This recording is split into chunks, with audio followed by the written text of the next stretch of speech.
Eu nem queria falar pra não parecer implicante, mas não paga o mico que o Flávio pagou ontem no Canal Livre, né?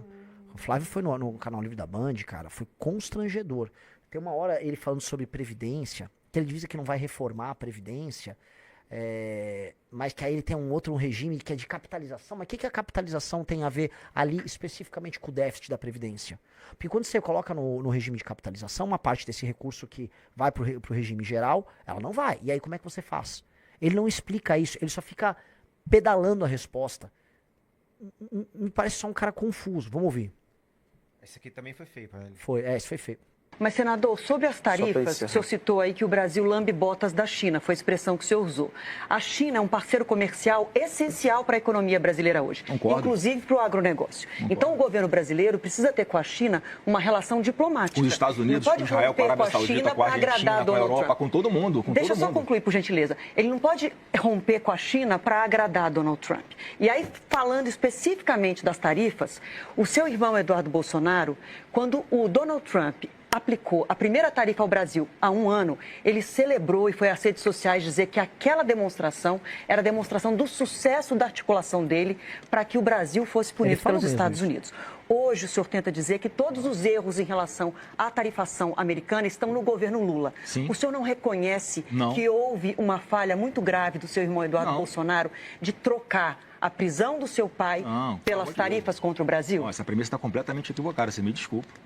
Você acha agora que o Eduardo tem poder de coerção sobre o presidente dos Estados Não Unidos? foi isso que ela falou. Ele comemorou. Que é quase tão ruim quanto você articular. Mas assim, eles disseram que eles articularam também. Eles comemoraram e aí ficavam avisando, é melhor fazer isso, não tem aquilo. Quem condicionou? Dizia que havia uma condicionante, ou pune com a Magnitsky, ou se libera, eu não lembro se era mais, eu nem lembro mais o contexto da briga, se ela solta meu pai, ou anda com uma determinada agenda, ou vai ter taxação. O Eduardo ficava dando esses avisos, o Paulo Figueiredo dava esses avisos. E o Eduardo comemorou. Então, né, falar que foi o Trump unilateralmente que fez, não foi assim, não. O Eduardo comemorou. Se ele comemorou e se ele ficou usando como uma espécie de um recurso retórico e negocial, então significa que, no mínimo, ele tentou se apropriar disso. Então, se, basicamente, ele tentou se apropriar do que o Trump disse, mas não tem nada a ver com o assunto, isso quer dizer que ele é apenas um bobo alegre, o que é ainda mais ridículo. Que nem, assim, capacidade de interferir ele tem. Então, é pior ainda. Ele só é um bobo alegre. Vamos lá. Vou dizer isso para o Brasil. O que ele estava denunciando nos Estados Unidos eram as perseguições, era Não a foi falta isso de que ela perguntou. liberdade que nós estamos presenciando aqui hoje no Brasil. Isso é inegável, né? Você tem medo de botar alguma coisa em rede social, você não pode falar alguns assuntos aqui, você não pode sair do ar na internet, o programa, se você fala de alguns assuntos que são proibidos, estava lá denunciando isso. Agora, o que o presidente dos Estados Unidos faz, da cabeça dele.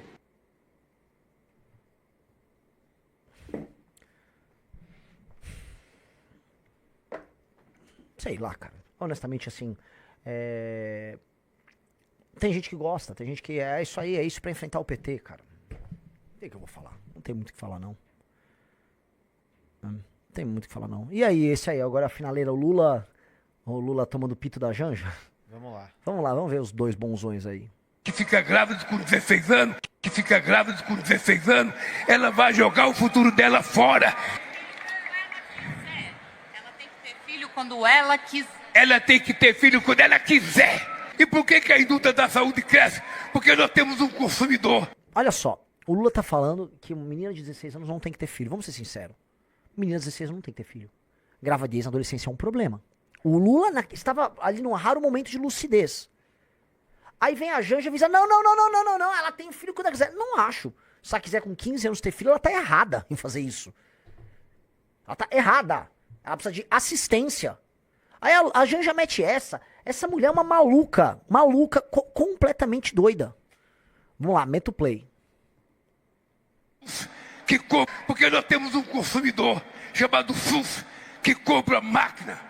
Só pra você ter ideia. Como chama esse negócio? Implantou? Não. Hein? Implanou. Sabe o que é implanou? Os homens não sabem. Porque os homens não se interessam em saber das coisas. Implanou. É uma coisa que substitui, sabe? Anticonceptivo. É uma coisa que substitui Anticonceptivo. É uma coisa que facilita. É uma coisa aplicada aqui na mulher que dura 3 anos. 3 anos a mulher não fica grávida. E é uma coisa milagrosa para a juventude.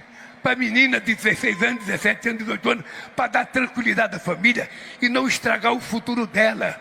Porque uma jovem que fica grávida com 16 anos, ela vai jogar o futuro dela fora e nós temos que proteger. Eu estou dizendo isso, sabe para quê?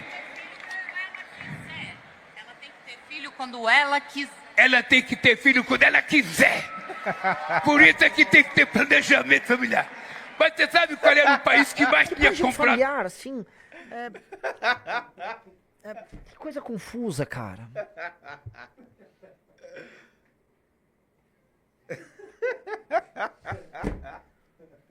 Aqui um pessoal bastante engajado na campanha do Renan Santos, que, enfim, vocês puderam pagar para estar aqui, né? É um evento que se paga para entrar, então não se espera mesmo esse pessoal que aí que é mais apoiador, mais ferrenho do partido, né, Rafa Chalders? Sam, eu queria te fazer uma pergunta sobre o evento, que é o seguinte: no congresso do MBL, o último que eles fizeram no ano passado, teve toda uma parte cênica ali de um cara com estandarte, um cara fantasiado de onça, o Renan tava com uma espada, famosamente, né? Ô, Chalders. Tem um baita respeito por você, Chalders. Como assim um cara fantasiado de onça? Isso é novidade pra gente. Aquilo é uma onça. É o nosso chefe. Riso, você tem alguma notícia sobre se é alguém fantasiado? Nunca vi nada. É uma pessoa, ele é o nosso chefe. Estou confuso. Prossiga. Que as pessoas lembram sempre. Dessa vez, tem algum elemento cênico assim? Ou é uma coisa mais sóbria, mais normal, entre aspas, mais contida? Tem essa diferença, sim, viu, Chalders? O evento é muito mais... Parece muito mais um evento político do que um evento do MBL, porque esse evento é do Missão, né? E o congresso que você citou aí era o congresso do MBL, se eu não estou muito enganado, ou se foi o congresso do Missão, esse do ano passado, né? Mas, de fato, não tem esses elementos cênicos. Tinha até aquela divisão de casas que eles faziam com relação à academia do MBL. A gente não vê nada aqui hoje, a gente vê nada disso aqui hoje. A gente vê, é tudo do Missão aqui, é tudo referente ao Missão. Não tem nem muita propaganda do Renan em si, isso é uma coisa engraçada. É muito o partido, as ideias do partido, o livro amarelo. Eu não me deparei, por exemplo, com não me deparei aqui com nenhuma foto do Renan impressa em algum lugar, não tem isso. Então isso reforça mesmo que é um evento muito partidário, é um evento muito voltado para as ideias do partido, acredito eu, e tem essa diferença com relação ao último congresso que você observou aí, que não tem esses elementos cênicos aí, esses elementos quase teatrais que a gente viu no último congresso. Pelo menos por enquanto, pode ser que isso mude na fala do Renan, né? Aqui...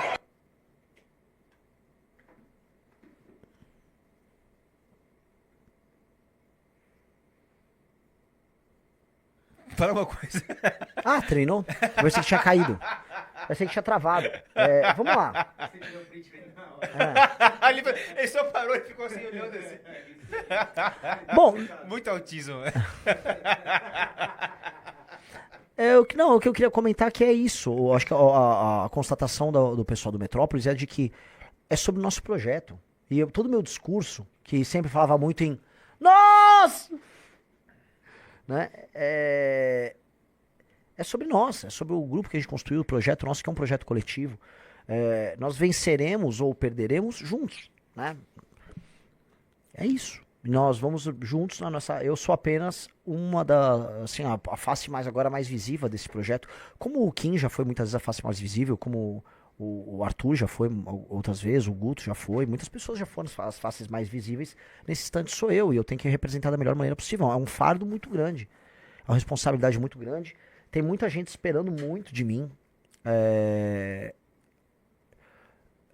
No que eu trato mais como um fardo do que fico lisonjeado, tá? Ah, Renan, você é incrível. Eu não compro isso aí não, cara. Eu sou muito autocrítico. Tava recebendo um elogio agora há pouco de um grande amigo, um dos melhores comunicadores do Brasil. E ele, você tá perfeito. Não tô nada, tô uma porcaria. Eu fico revendo entrevistas minhas e eu fico achando ruim. Eu sei as coisas que eu gosto, tá? Eu acho que algumas construções poéticas feitas no discurso no Congresso são lindas, tá? Tem a hora que eu falo que a estrela vermelha só brilha porque é noite. Né? Eu acho que aquilo foi tudo na hora. Eu falei, nossa, isso foi bonito. Tem uma que eu falei, o Flávio abandonou os milhões nas ruas pelos milhões na conta. Isso foi também... também tudo na hora, tal. Então tem coisas que eu gosto, eu fico feliz, mas eu sou muito autocrítico. Eu acho que eu não engraxo a sola do sapato. Não, a sola não. Eu não engraxo o sapato do Kim Kataguiri. Acho Kim tão bom, acho Kim tão rigoroso. Eu também não tenho a picardia, o tchananá do Arthur, entendeu? Então eu, na prática, me considero muito distante deles, do ponto de vista da comunicação. Mas eu tenho algumas outras qualidades, e essas qualidades, elas me estão também trazendo uma certa novidade, né? Então eu acho que acho que é legal, acho que é bom, é muito importante. Mas Deus, você já é o maior orador do movimento, para com isso. você acha? Lógico. Não, orador acho que eu sou. Orador! Posso dizer que eu devo estar no top 10 do Brasil. Vamos falar assim? Devem ter grandes pastores, tá? Eu fui à missa esse domingo e o padre, não vou ficar falando onde era, nem citar o nome do padre, não conheço pessoalmente, mas sigo em redes sociais. Ele é um grande orador, é um tipo de é um orador diferente, né? Mas assim, é muito preciso nas palavras. Às vezes eu acho que falta um pouquinho de precisão pra mim nas palavras, né? Então, a construção ser mais cuidadosa, mas é que eu trabalho com uma velocidade mais rápida. Então eu aumento a velocidade e talvez perca um tiquinho aqui e ali em precisão. Mas tudo bem, né? Eu acho que aí é uma questão de ajuste e tal. Um cara falou, a modéstia foi pro pi. Não, pô, você tem que saber isso. E sabe por que eu acho que eu sou um orador bom? Porque eu faço uma live que é um monólogo diário há anos. Então fazer uma live que é um monólogo diário é como se você fizesse um discurso, como se você fizesse uma pregação diária, né? Isso te dá um poder grande, né? As famosas... Como é que é? As tais 10 mil horas que todo mundo comenta, né? Se você tem 10 mil horas em alguma coisa, você fica um expert naquela área. Eu não sei se eu adquiri 10 mil horas de live, eu acho que não, mas eu adquiri muitas horas já. Vamos ver, é 1h30 vezes 200, né? Tá longo. Agora, vamos lá. 1h30 vezes 200, vamos botar vezes 7 anos, porque eu fazia o MBL News também. Não, 2 horas, vai. Tem dia que você fazia Porque duas tinha os lives, vídeos que eu gravava também, então bota aí. 2, vai, vezes 5 por semana ou não? Vezes 5, vezes 53 semanas. Vezes 5... Oh, caramba. 2 vezes 5... Vezes 50... 3... Vezes... Vezes 7. 7. Tô bem longe das 10 mil, tô em 3.710 horas, então ainda tem muita hora aí pra... Mas esse ano, cara, teve dia que a gente tava viajando que você fez, tipo, 6, 7 entrevistas num dia, mais a RL que ficava 10 horas no ar. Então, dá pra contar esse ano, pelo menos aí você teve... Sim, Ó. sim. É verdade. Então, eu acho que a gente vai adquirindo, assim, uma capacidade, uma proficiência que eu acho que é realmente bem maior do que a média nacional, né? Oradores políticos no Brasil... falam assim, o Lula é um grande orador político. Eu não acho que hoje o Lula esteja aí no seu melhor, tá? Já vi grandes discursos dos políticos contemporâneos, mas acho que tem uma coisa muito forçada.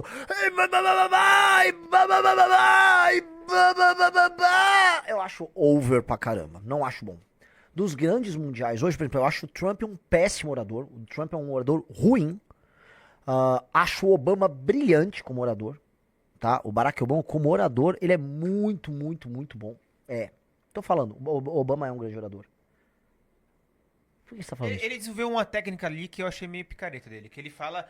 Aí ele fica assim...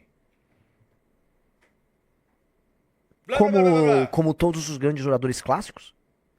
Não, o cara fica 3 minutos pra cada frase. Tá, então, por favor, volte pro vídeo que você passou meu agora há pouco. Não dá pra comparar. É literalmente isso. Não é que eu fiz porque estavam me aplaudindo. Quando aplaude, você para. Não, lógico. Entendeu? Tem uma coisa que a galera tem que aprender. Por exemplo, se você tá fazendo um discurso e te aplaudem, pare. Dê a pausa pro aplauso. Porque tem gente que continua falando em cima. A Meloni discursa legal. Meloni tem um discurso. O Milley, ele é um orador fogoso, energético. Gosto do estilo do Bukele, que aí já é mais pausado, já é mais cerebral o discurso do Bukele. E tem os grandes da história, por exemplo, Carlos Lacerda O cara era uma força da natureza.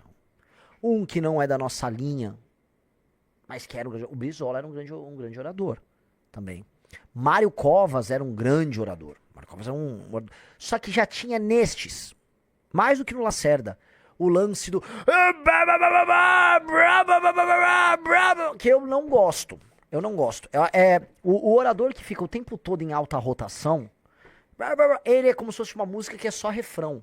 Uma música boa tem pausas, tem momentos. Aí você vai ter um momento do refrão. Você tem que pá. Você não pode nem ser linear. Boring. Que é tipo, né, nem ficar o tempo todo no talo. Que é uma música que não para. Um alto. Tem que ser, você tem que ter os momentos. Então, né?